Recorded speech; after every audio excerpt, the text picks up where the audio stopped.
The Autobiography of Theodore Roosevelt, written by Theodore Roosevelt in 1913. Foreword. Naturally, there are chapters of my autobiography which cannot now be written.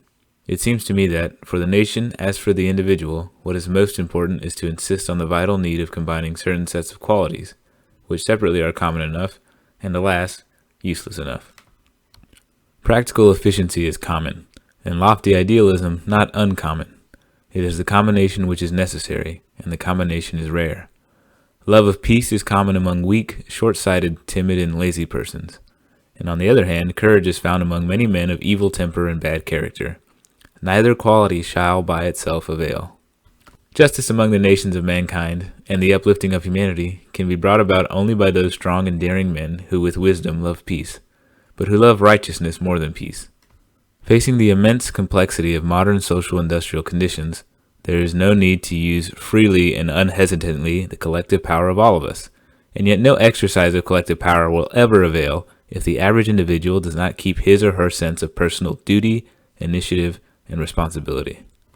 There is need to develop all the virtues that have the state for their sphere of action, but these virtues are as dust in a windy street unless back of them lie the strong and tender virtues of a family life based on the love of the one man for the one woman, on their joyous and fearless acceptance of their common obligation to the children that are theirs. There must be the keenest sense of duty, and with it must go the joy of living. There must be the shame at the thought of shirking the hard work of the real world, and at the same time, delight in the many-sided beauty of life. With soul of flame and temper of steel, we must act as our coolest judgment bids us. We must exercise the largest charity towards the wrongdoer that is compatible with relentless war against the wrongdoing. We must be just to others, generous to others, and yet we must realize that it is shameful and a wicked thing not to withstand oppression with a high heart and ready hand. With gentleness and tenderness, there must go dauntless bravery and grim acceptance of labor and hardship and peril.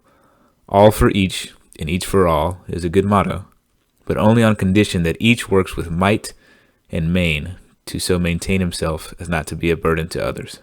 We of the great modern democracies must strive unceasingly to make our several countries lands in which a poor man who works hard can live comfortably and honestly, and in which a rich man cannot live dishonestly, nor in a slothful avoidance of duty. And yet we must judge rich men and poor men alike by a standard which rests on conduct and not on caste, and we must frown with the same stern severity on the mean and vicious envy which hates and would plunder a man because he is well off, and on the brutal and selfish arrogance which looks down on and exploits the man with whom life has gone hard. Theodore Roosevelt, Sagamore Hill, October 1st, 1913.